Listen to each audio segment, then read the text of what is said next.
And let us hear them tell us what is their last thought about poverty.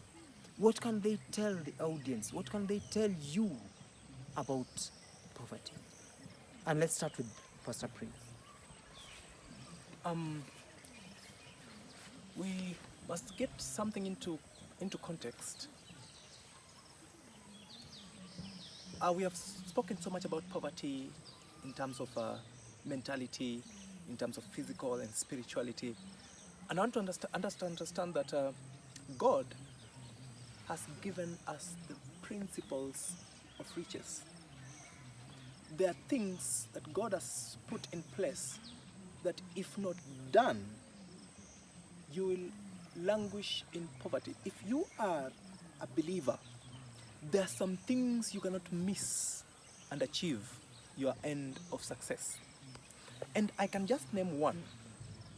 And this is in Matthew, where it's a very common verse. I'm sure very many of us use it as a memory verse.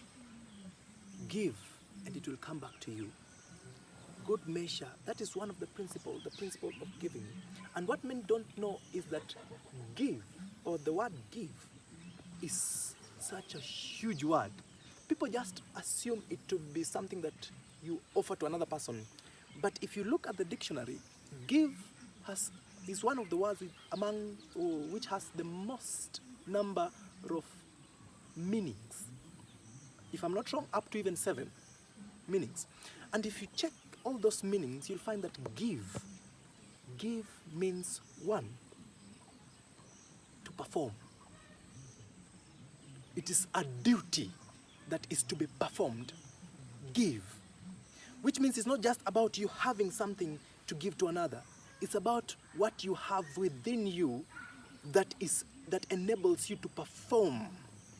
And that's what we've been talking about here, work. You have to give your personality into something for you to expect results. Another thing is to produce.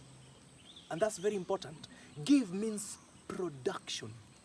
It does not mean just giving somebody something. It means the ability to create, to yield, and produce something. Which means, and if you read at the end, it says, it will come back to you. The measure of it will come back. That's the most interesting thing. Because if you come back to us to perform, or to yield, or to provide, or to produce, give, it means like you're planting, which means it's a seed. So when we follow these principles, you cannot have these principles. It's just the same way you cannot wait to harvest when you've not planted. It's madness. So these principles are key, and there are so many principles, and if we have time, we can talk about all of them, the principles of money, principles of riches. I want to let you with one thing. You don't get what you wish for. You get what you prepare for. Not just work for, what you prepare for. And that's the problem with our today's generation. We prepare for nothing. Then how do we expect to get something? Thank you. Wow.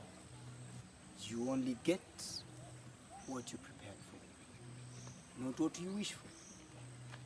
Somebody said if wishes were horses, then even beggars would be riding and maybe owning several in the mountain.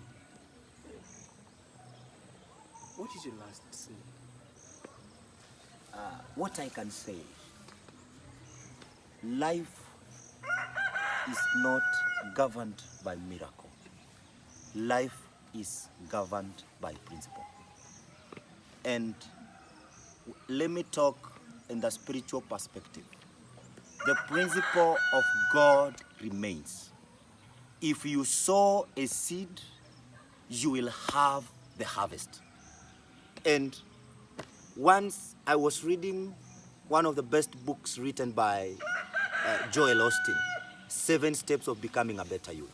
And he was explaining to me about living a life of sowing a seed.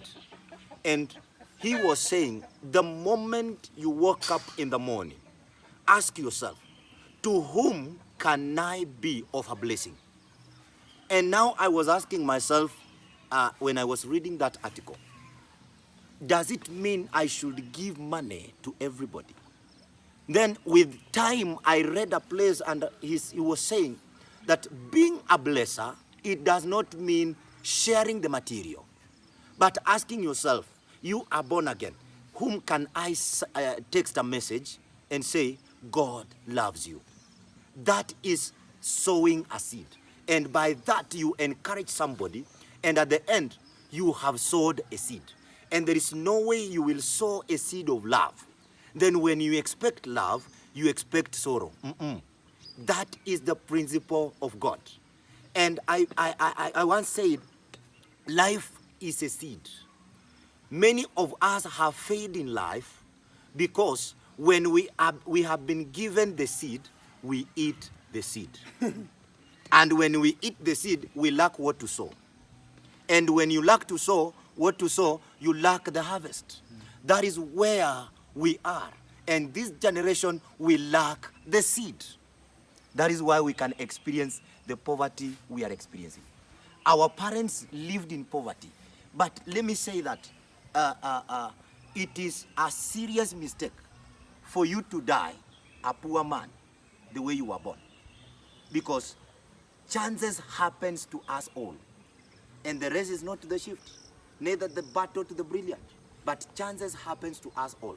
We can all make it, no matter the background. No matter whether you were brought up with a single parent or not.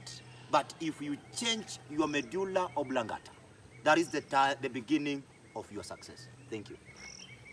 Wow.